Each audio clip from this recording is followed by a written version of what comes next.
OXYTOCIN is a new song out by Billie Eilish, and in this video, we're going to remake this beat from scratch. Oh, and there's a couple really cool production tricks that they did in this. We're going to totally break those down so they can be in your tool belt for your own tracks.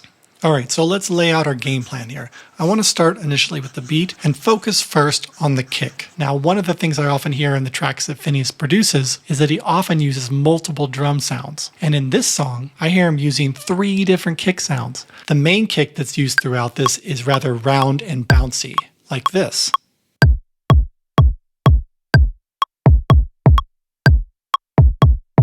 The second kick comes in during this breakdown where nothing else is basically happening. And it sounds like they actually just mic'd up a real kick that was muffled. Now, since I don't have one of those in my place, I'm going to take a regular kick sound, throw an EQ on it, and then cut out all that high end.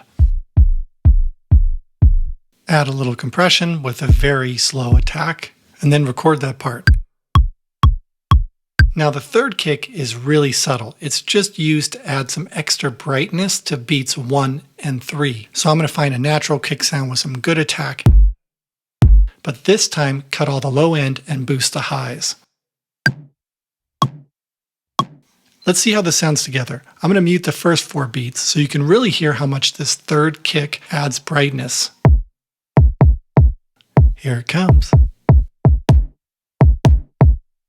I know, it's really subtle, but it adds just a kiss of nuance on those 2 beats. Alright, let's move on to the snare, and I'm excited to show you this one because I use this really cool filter effect on this. By the way, this is also a really good example how Finneas uses multiple drum sounds in his mixes. So the first snare hit is really short and snappy. It's the second one that is longer and has this fluttering effect. And here's how you make it. We're going to throw down a filter, peak that a little bit, and then add an LFO so that we can modulate the frequency. We'll crank the rate up so it's moving really fast, but shrink down the depth so it's only vibrating in a very small range, and then move that up to a higher frequency. And here's how that sounds. Alright, so now we have the fluttering effect, but in adding that filter, we actually reduced the transients, the snap to the snare. So to get it back, I'm going to layer in a clap and a dry version of this longer snare so that we still get enough punch in there. And here's how they all sound together. Alright, let's move on to the hi-hats. Now, I'm calling these hi-hats because that's how they function, but they're clearly not hi-hats. What I think it sounds like, and you have to be old enough to remember this, is the sound of a cassette tape case. If I open this up, make sure it's a little open, so when I snap it shut, it has a little bit more of a snap to it. Alright. Let's check out how this works. So I made a bunch of recordings. Some I used straight out. Others I chopped up in the samples, which I made into a drum rack. And here's how the final version turned out. Alright, so the drums are finally done. God, those took a long time. So let's listen to all these rhythm parts together now. Alright, so let's move on to this bass part, and to get that really meaty sound in here, I'm going to need to bring out the big guns, my Moog Sub 37. I'm going to start with one oscillator set to a sawtooth waveform, and then add in sub bass, which is a square wave. Tone down some of the brightness with the filter, and then because I can hear some sliding up to the higher note in this bass line, I'm going to add some glide. Recording.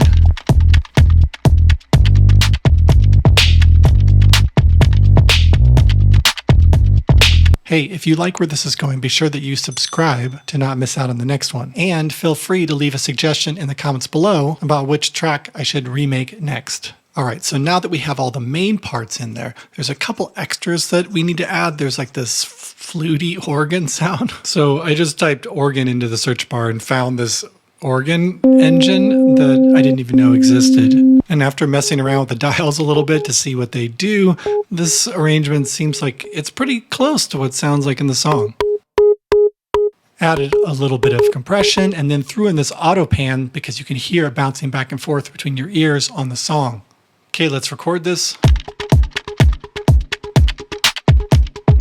Still feels a little weak to me, so I'm going to add some overdrive, but it needs to just be on the high end, otherwise it's going to be too much.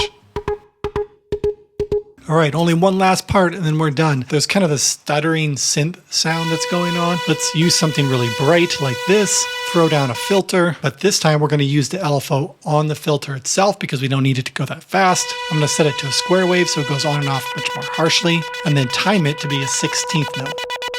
Now, just for my own personal taste here, I want to add an LFO, tie that to the frequency, and then just move it a tiny bit back and forth once I narrow down this depth, just so that it like changes a little bit as we go. And let's record that part. All right, that's a wrap. Stay tuned for the next one. And if you missed the remake I did on Industry Baby, you can watch it here.